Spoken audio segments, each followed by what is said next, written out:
In this video, I'm going to show you how to build a content plan for AI search using Semrush, focusing on topic clusters, search intent, and how content is actually being discovered today. I'm Erin from My First Website. Let's get into it. Before we begin, click the link below to sign up for Semrush's 14-day free trial so you can follow along as I build this content plan step by step. Once you're inside Semrush, this is the main dashboard. This is where every content plan starts before keywords, before topics, before AI. As you look over on the left, this is where Semrush organizes everything. All the tools live here and they're grouped by intent. Starting at the top with home, this is just your overview. It's not where strategy happens, it's where Semrush gives you a snapshot of what's going on. Right below that is SEO, and this is where most people start. SEO is focused on demand, what people are searching for, how competitive those searches are, and where opportunities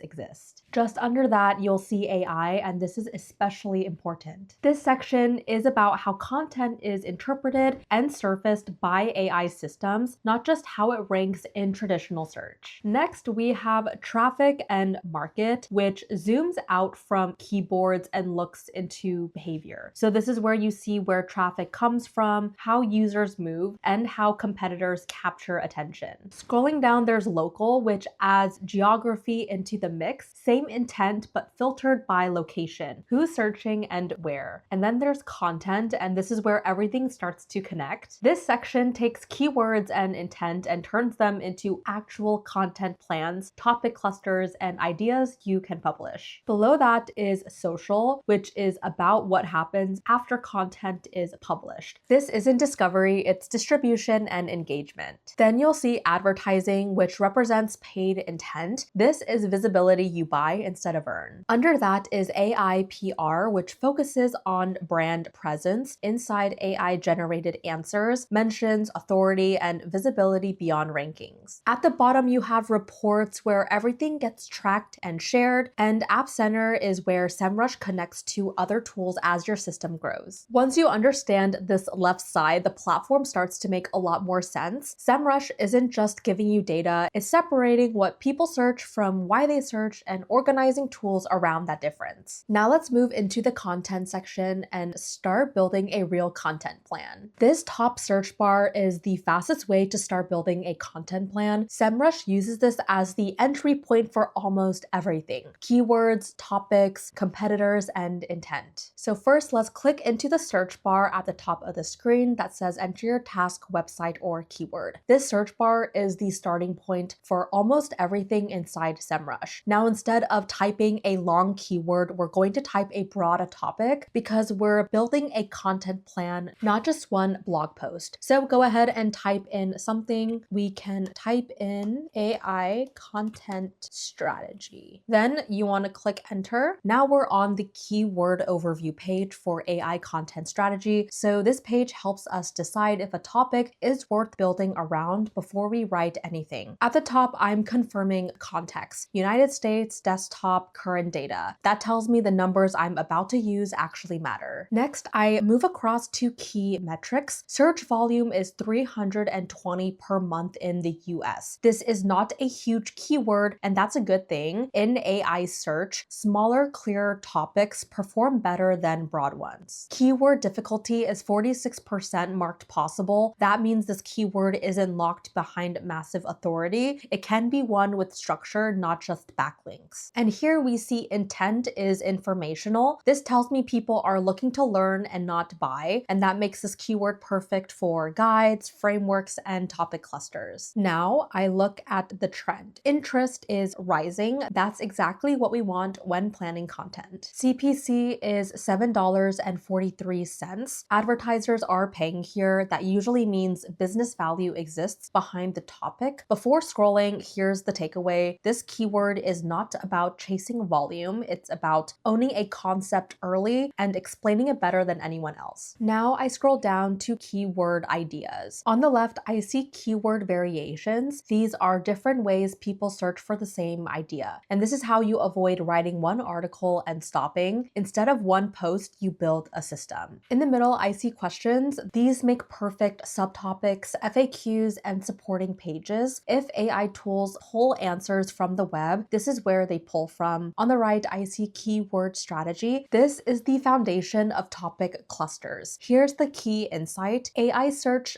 doesn't reward single posts anymore. It rewards coverage. I'm scrolling down into SERP analysis. This section shows us what Google is actually rewarding for this keyword right now, not in theory, but in practice. At the top, you'll see different SERP features showing up. We're seeing things like AI overview, people also ask, video results, and discussion forums. That alone tells us something important. This keyword is not being satisfied by one type of content. Now I'm looking at the actual results ranking on page 1. You'll notice these aren't small niche blogs. We're seeing brands like HubSpot, Sprout Social, Jasper, Forbes, plus Reddit threads, and long form guides. What matters here is why they're ranking. If you look across these results, none of them are thin posts. They're comprehensive resources. They cover definitions, frameworks, examples, use cases, and supporting questions. This tells us the bar for this topic isn't backlinks alone, it's coverage. Google and AI systems layered on top of it are pulling from multiple sources that explain this topic from different angles. That's why earlier we didn't chase volume, we focused on structure. And this SERP confirms it. AI content strategy is a concept keyword, and concept keywords are won by clusters, not single articles. So when we build our content plan, we're not trying to beat one page. We're trying to become the best explanation on the internet for this topic. And that's the shift happening in AI search. Now that we've validated the keyword, confirmed intent, and analyzed what's actually ranking, the next step is turning this into a real content cluster. That's where we stop analyzing and start planning. So next we'll use Semrush's topic research to map out the exact pillar page and supporting articles we need to publish. So from the screen, I'm going to move my cursor to the left sidebar. Under content ideas, I'm going to click on topic research. This is the tool that turns a single keyword into a full content plan. Once topic research loads, you'll see a search bar at the top. Here, I'm going to enter the same core topic we just validated, AI content strategy. Then I'll click get content ideas. And what Semrush is doing now is clustering this topic automatically. It's grouping related searches based on intent, meaning, and how people actually explore this topic online. So how to read this screen. Now that topic research is loaded, the layout changes completely. Instead of long list of keywords, you're seeing cards. Each card represents a topic cluster, not a single search term. As I move across the screen, notice how each card is labeled with a theme like keyword research, we got target audience, artificial intelligence, brand voice, search engine, real time, and so on. So these aren't random ideas, they're groups of related searches that people explore together. And this is Semrush showing you how users think, not just what they type. This year, AI search content isn't discovered because it repeats one word. It's discovered because it covers a topic thoroughly. Each one of these cards represents a content angle that AI systems expect to see explained if you want to be considered a reliable source. So instead of asking, what one article should I write? You're asking, what sections of this topic do I need to cover to fully answer it? The goal here isn't to click everything. The goal is to identify which card becomes your pillar page and which cards become supporting articles. Your pillar page explains AI content strategy at a high level. The surrounding cards become focus pieces that go deeper into tools, workflows, audience use cases, quality standards, and planning frameworks. So this is how one topic turns into an entire content system, not a one-off post. Next, I'll click into one of these cards and show you how to decide which ideas deserve their own pages, which ones support the pillar, and how to structure this so AI systems understand the relationship. That's where this turns into a real publishable content plan. So I'm going to start with keyword research because this is the foundation of the entire cluster. Before AI tools decide which pages to surface, they need to understand how a topic is structured. This card shows us the core questions, workflows, and subtopics people explore when they're trying to understand AI content strategy, which makes it the natural pillar. Now that we've selected keyword research as our pillar, Semrush expands the topic. This section shows what it actually means to own this pillar. At the top, top, you'll see the pillar top metrics. This tells us this isn't just one keyword, it's a high demand concept with multiple entry points. Below that are headlines. These represent the core pages AI systems expect to see when this topic is well covered, not variations, foundations. On the right, you'll see questions. These are the exact gaps people are asking about, and they're what AI pulls from when generating answers. Together, this tells us something important. This year's content plan isn't one long article or a list of keywords. It's a pillar page supported by focused articles that answer real questions. This is how topic clusters work for AI search. You don't rank by publishing more, you rank by covering the topic completely. And that's how you build a content plan for AI search using Semrush. By validating demand, understanding intent, and turning one topic into a full cluster that AI systems actually trust. If you want to try this yourself and follow along step by step, you can sign up for Semrush's 14-day free trial using our link down below. I'm Erin from My First Website. Thank you guys so much for watching, and I'll see you in the next one.